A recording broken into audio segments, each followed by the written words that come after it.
রব চাইতে হচ্ছে I want justice, we want justice, এটা আমার আপনার প্রত্যেকের কথা। কিন্তু আমরা ভুলে যাচ্ছি এটা এই লড়াই সেই আর্চিগড়ের যে মেয়েটি হত্যা হয়েছে সেই মেয়েটির হত্যাকারীদের বিরুদ্ধে লড়াই নয়, এ লড়াই প্রতিটা মেয়ের আত্মসম্মান বোধের লড়াই, আত্মমর্যাদার লড়াই এবং কিভাবে বাঁচবো নিজের বাঁচার লড়াই। এই লড়াইকে সঙ্গে নিয়ে আমাদের এগিয়ে যেতে হবে। কিন্তু আমাদের এখন দাঁড়িয়েছে কি, আমাদের লড়াইটা প্রশাসনের বিরুদ্ধে করলে চলবে না, এটা মানুষের সঙ্গে প্রশাসনের নয়, বা ছেলের সঙ্গে মেয়ের নয়, এটা হচ্ছে শুভ শক্তির সঙ্গে অশুভ শক্তির। আর চিরদিনই আমরা দেখে এসেছি অশুভ শক্তির পরাজয় নিশ্চিত, শুভ শক্তির জয় হবেই, এই আশাটা আমরা অবশ্যই রাখতে পারি। এবার যাই ওপার বাংলার কথা। পরের জায়গা পরের জমিন ঘর বানাইয়া আমি রই, আমি তো ওই ঘরের মালিক নই। যে গান লক্ষ লক্ষ মানুষের মনের মধ্যে গেঁথে আছে, সেই গান শিল্পীর জীবনে যে বাস্তবে পরিণত হবে কে জানতো। 5 অগাস্ট রাত্রে বাংলাদেশ বুঝে হোক বা না বুঝে হোক, বাংলার ফোকের আঁতুর ঘরকে চিরতরে বিনষ্ট করে দিল, একটা সম্পদকে নষ্ট করে দিল।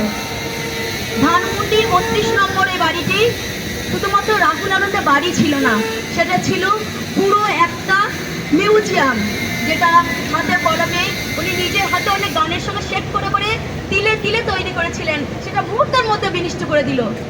এরা কারা? এরা সন্ত্রাসী। বা ফ্রান্সের প্রেসিডেন্ট একবার এসে জিজ্ঞেস করেছিলেন যে এই যন্ত্রগুলো আপনি কী দিয়ে তৈরি করছেন।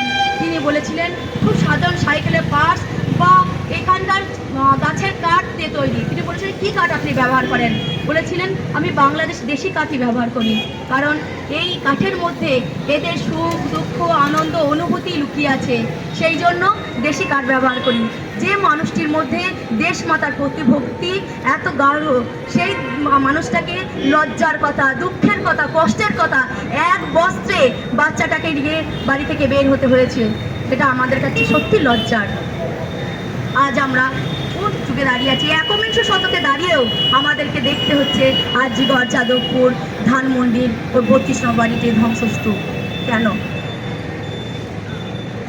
একটা প্রেস কনফারেন্সে রাহুল আনন্দকে জিজ্ঞাসা করা হয়েছিল যে আপনার ড্রিম কি? উনি বলেছিলেন দেশটাকে সবুজে ভরিয়ে তোলা। কেন? চারিদিকে যেভাবে সবুজ ধ্বংস হচ্ছে, যেভাবে আমাদের পরিবেশ ধ্বংস হচ্ছে, আমাদের প্রজন্ম গভীর সংকটের মুখে, সেই পরবর্তী প্রজন্মের কথা ভেবে আমি যখন বাড়ি থেকে বেরোই, যেখানে ফাঁকা জায়গা দেখি আমি দাঁড়িয়ে একটা গাছ অন্তত রোপণ করে দিয়ে যাই।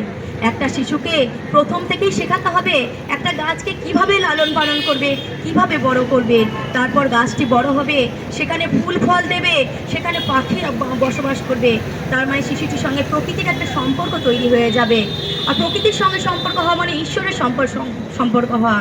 ওই শিশুটি ডাক্তার হবে, ইঞ্জিনিয়ার হবে নাকি আমি জানি না, কিন্তু কোনো ধর্ষক তৈরি হবে না, কোনো সন্ত্রাসী তৈরি হবে না।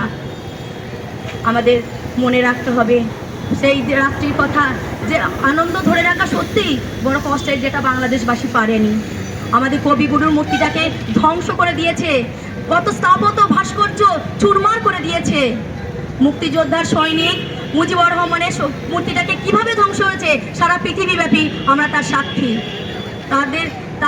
তাদের কোনো ধর্ম হয় না, কোনো জাত হয় না, কোনো লিঙ্গ হয় না, তারা সন্ত্রাসী, তারা দেশদ্রোহী, এটাই তাদের আইডেন্টিটি, এটাই তাদের পরিচয়।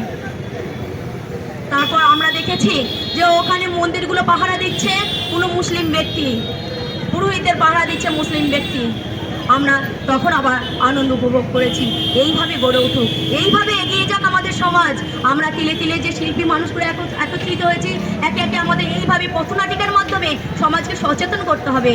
আমাদেরকে সচেতন করতে হবে, অপসংস্কৃতির বিরুদ্ধে লড়তে হবে। সংস্কৃতির সঙ্গে অপসংস্কৃতির আমাদের লড়াই কখনো অপসংস্কৃতির বিরুদ্ধে লড়তে হবে, আমাদের লড়াই হবে দেশদ্রোহীর সঙ্গে। কবিগুরু কথায় আমি শেষ করছি, এসো হে আর্য, এসো অনার্য হিন্দু মুসলমান, এসো এসো আজ তুমি ইংরাজ, এসো এসো খ্রিস্টান, এসো ব্রাহ্মণ সূচি করি মন, ধরো হাত সবাকার, এসো হুইপতি হোক অপনিক সব অপমান ভার, মার অভিষেকে এসো এসো তরা, মঙ্গল ঘট হয় নিজে ভরা, সবার পরশে পবিত্র করা তীর্থ নিরে, আজই ভারতে মহামানবের সাগর তীরে